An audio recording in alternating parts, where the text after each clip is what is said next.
Greetings. This is TK Trav, aka Travis Magus, here with LVX777. The universe works in strange ways. Spirit works in peculiar ways. I had my mind set on making a certain video about a certain topic today, involving certain subject matters, including archons and the demiurge and ego and all that good stuff. But instead, I've been led to deliver a specific message to a specific person,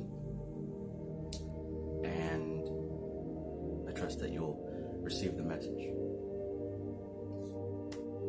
I understand that this is very difficult right now. People like you and I have a specific purpose here, and a special purpose, and it involves helping and healing many people. And when you're dealing in this business of energy exchange, energy transfer, energy healing, right, transmission of knowledge and light and this sort of thing, what happens frequently and often is that we take on the burden, we take on the pain, we take on the stress and the struggle that doesn't even belong to us, right? A lot of the people that we try to reach and try to help, we have such an intimate connection with them. It's so easy to have an intimate connection with these people that we often take on their pain, right? This is why it's very important to actually take the time to take a break, to step away and really reserve some space for yourself, to kind of recognize that energy cloud that's around you and to release it, right? Because think about it, when you're healing somebody, when you're working with someone else's energy, energy isn't created or destroyed. There's a transfer that takes place because you're at such a higher level. When it comes to this energetic transfer, you give them a certain bit of healing and their negativity is transferred onto you. And if you don't channel that energy off of yourself onto something else, it accumulates. And this is why you've been feeling so tired lately. This is why you've been feeling so agitated and easily fed up by things that normally wouldn't get you upset, because you're still holding on to pain and stress and trauma that doesn't even belong to you, right? And it happens. It happens to me, right? It's inevitable. It's part of the work. But I know that you understand that you got to take time for yourself. You have to. If you don't, it will end up hurting you. It will end up affecting you negatively. And I would hate to see that. So I'm honestly making this message because I feel like this is the only way that you're really going to receive it. All right. I want you to take the time, because apparently you got it, and just separate just for a little bit. Doesn't have to be for long. But just do the things that make you happy. Do the things that make your spirit happy, your higher self happy, not just your ego. Do things that fill you with light. Because when we're dealing with this energy, where does it accumulate? It accumulates in the stomach chakra, right? This is the center of energy transference, energy processing. Okay, so one of the meditative techniques or areas of focus that I would suggest to you is one of the practices in Psychastra, where you focus on the mind navel, right? The area in the stomach chakra that connects you to your astral body. Okay, if you're feeling tired, if you're feeling drained, right? This energy is weighing on you.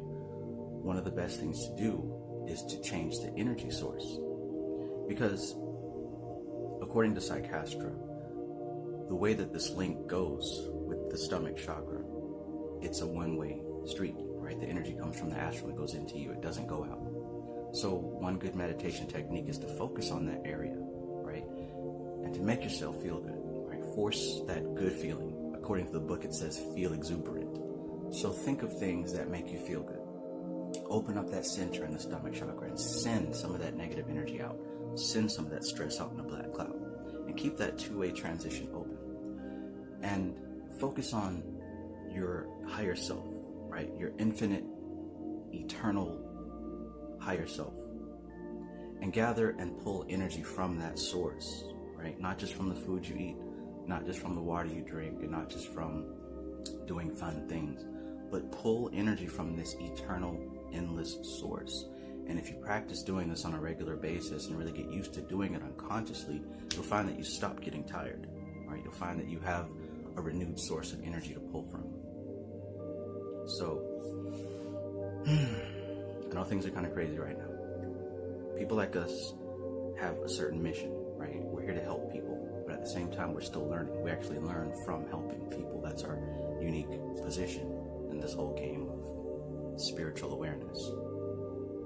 So oftentimes, we see that humanity needs a lot of emotional healing. That's why we're talking a lot about shadow work and things of that nature. What's happening is that we're ahead of the curve. We're seeing it, right? We're seeing it on its way. So often when we're teaching about this, we're not really working on it ourselves because we're more ahead of that wave. So when it hits the masses first, but it comes to hit us eventually. And because we're so used to being ahead of the curve and teaching, we often forget that we are in this human experience as well. And we often forget that we have to go through these things as well. So when it hits us, sometimes it hits a bit harder because we don't expect it. We just expect to teach about it. We don't expect to actually go through it. But that's part of the human transformation. Be gentle with yourself.